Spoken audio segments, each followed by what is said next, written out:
Dépenser entre 10 et 30 euros la nuit pour se faire héberger chez l'habitant dans une grande ville européenne, un bon plan alternatif à l'auberge de jeunesse lorsqu'on est étudiant. C'était le concept de la start-up YesStudent qui avait déjà réussi à lever 1 500 000 euros.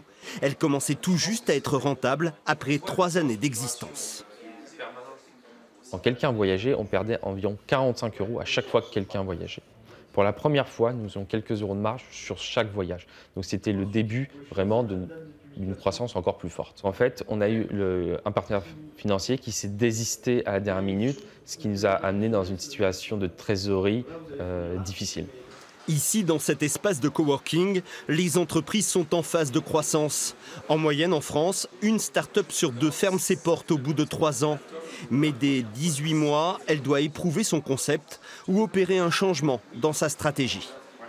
Le pivot est une notion très importante dans le monde des startups, c'est faire évoluer son produit ou son service pour l'adapter au marché.